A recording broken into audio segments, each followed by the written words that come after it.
to the green show. It's a little windy out here, if you can tell. We're here in Londo again. Today's topic, we're going to talk a little bit about the art class that we have here at Environmental Charter High School. And we have one of the art students, Ricardo Contreras. So, hi Ricardo, can you explain a little bit about yourself? I am an artist, and I'm one of the leading artists in the class. Yes. How are you one of the leading artists of the class? Oh, well, I help other students help with their designs. So if they are missing some ideas, I can come and tell them, maybe you should do this. And yes, that's what I do. I can tell from right now how you speak about how you help people in the art class. Why do you love art so much? Well, I love art because it's one of my main points in life. I just write. I can do it like talking. It's fluent to me. What does art do to you in order for you to love it so much? It incites me and intrigues me out. If you mix the colors, they make this other color. It's like science. How does it inspire you? It inspires me in so many ways. Like I can gain inspiration from the smallest thing, like a speck in a piece of paper. I can make that into a really cool design. So you can get anything and you'll make it into art? Yes. So what about like maybe a piece of tape? What would you do with a piece of tape?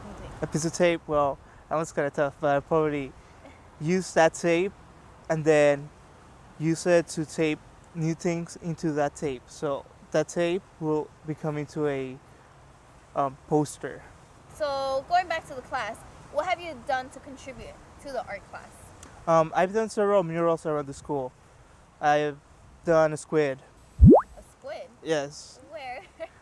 In front of the art class, there's like a door. There's two doors, and they both have two of my pictures. What's on the other door? The other one is an octopus. And you painted and drew that all by yourself? Yes, but I got help from the art teacher. Who is he? Oh, the art teacher is Mr. Gower. Mr. Gower. Yes. And he helped you with painting it or designing? He helped me design it. That's my own design. He helped me paint it. Oh, so both both pictures on the doors were... Yes, solely mine. Wow, that's awesome right there. Yes. And what have you done anything else other than the doors? Yeah, I've done several windows for the environment, and I also did a big mural on the back of the school. And what's on the back? What's on the back of the school? There's the different season changes on the side of the school. Did you do all of the seasons, or which ones? We did pretty much the 4 seasons in different shades of the day. All of them? Yes. Wow. Is there another painting that you've done? Did you do the one right here in the tiger in front of the office? Yes, we worked on that. That was one of our last projects last year. Oh. Yes. So how long have you been in the art class for? I've been in the art class for 2 years now. The first time I went, it was because I just didn't want to take drama.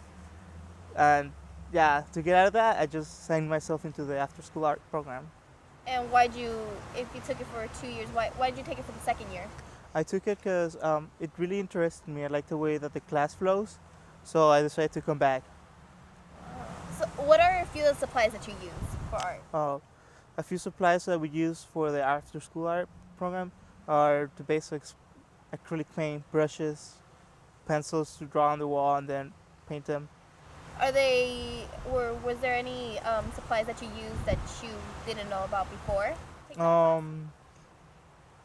Not really, except that I learned how to use the different brushes for different uses now. Oh, so there's different kinds of brushes and you learned how to use them. Yes. And how? I mean, what's the difference between each brush?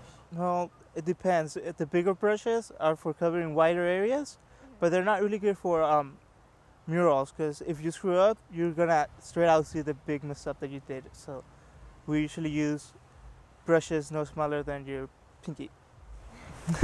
So after school, what do you guys do? What are a few of the things that you do? After school, we come, we get ready, we decide on what we're gonna do for the day, and then we take out the cart paint, and then we get down to the business and paint murals. And you guys plan on what you guys can do? Like the students plan? Mr. Gower doesn't do anything? You guys not do anything, but he Yes. you guys he helps you guys to just plan what you guys want to do for the day. Yeah, he brings us new projects to do, and lately we were working on this project for the colleges. So we drew a mural pretty much for every student that got into a college. So there's college paintings here on campus, Yes. and you guys painted them all. Uh-huh. What are a few of the why did you paint those murals? Like what's the meaning behind those? Oh, that's the meaning, to show the other students in the lower ranks of the school that if they did it, you can do it, and if you do it, you're gonna be part of that group that already got into that college. Oh, so the murals are of people who've gone to those colleges and are going to those colleges. Yes. And do you know a few of the murals that you've done? Yeah, I did. You see Santa Cruz and Azusa. Azusa? Azusa. Where could that be at? It's in Azusa, California.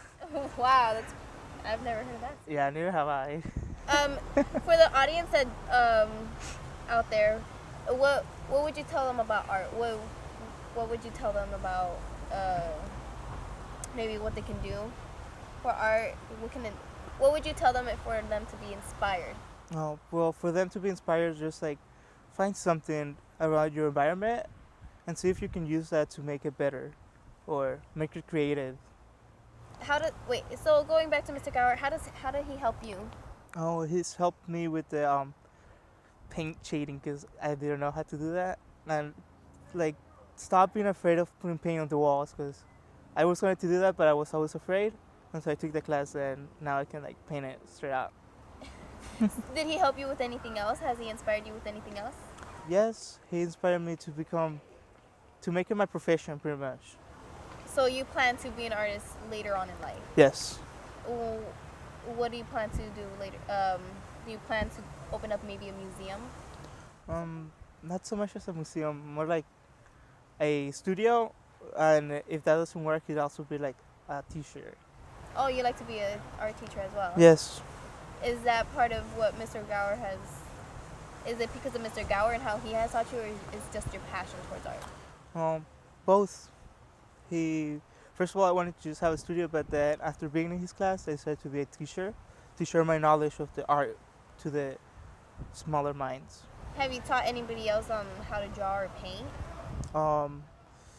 Not really. I haven't really been into a class that actually teaches you the fundamentals, because they just come to me and they look very nice when I do them. So do you plan to take any more art classes, or? Yes, I'm going to take art classes. I'm trying to apply into art colleges to help me with my artistic skills. Wow. And what are a few of the colleges that you plan to? Some of your art colleges.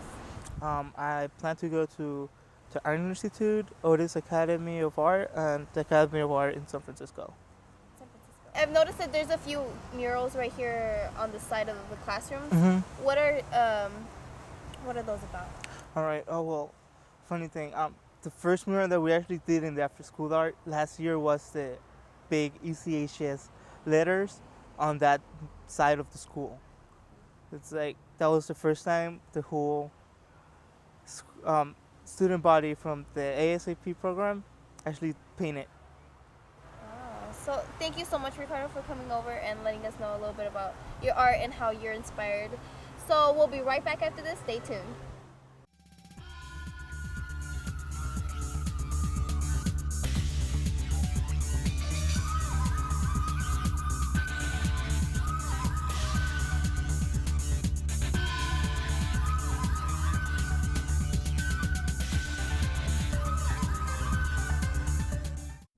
Okay, class, a lot of our water travels through the Sacramento-San Joaquin Delta, way down here to us. But years of low rainfall and pumping restrictions have reduced our reserves to 50%.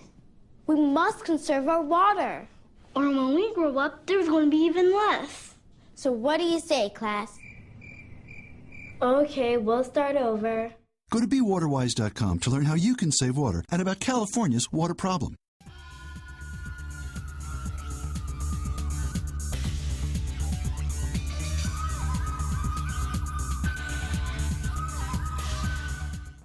Well, welcome back. Thanks for staying tuned. Here we have another student, Kylee. So hi Kylee, can you explain a little bit about what you do here?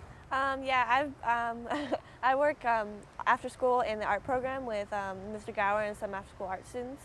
So yeah, I'm just here to tell you a little bit about that. So art and the environment, how do those two blend in? How do those two connect? Well, because we are an environmental school, we do our best to put those messages in our murals and to brighten up the campus and spread a little of what we like people to take home when they're visiting our campus. Like a lot of the murals on the windows tell us like the outcomes of some things that we do on the environment, and like water is life and to respect the earth. And we like to like show that in like the beautifulest way possible, which is art, you know? So we like people to see that every day and appreciate our art, but also get like a good message from it.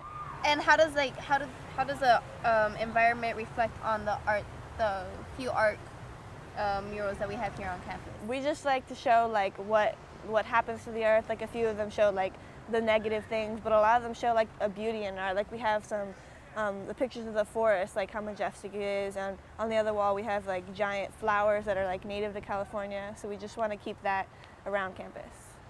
So if the art supplies are probably they have a lot of chemicals and harms the environment, how does that help the environment?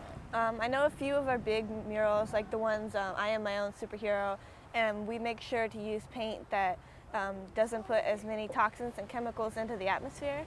And we do our best to make sure that most of the materials we use don't affect. Like even when it comes to like little materials, like if we want to mix paint, we find like a cup on the ground, you know? We try not to buy more or use more or consume more, because it is a consumer nation. Like when we make our art, we try and not impact the rest of the world.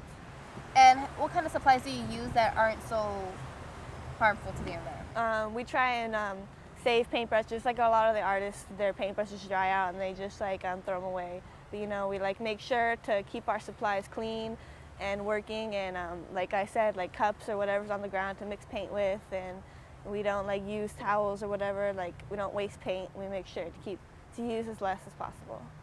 So would you recommend people to use, instead of using the regular paint, to use maybe an alternative, as in the eco-friendly paint? Yeah, as always, like in art, I think it's a bigger message to not hurt the environment, even while you're like making beauty and making art.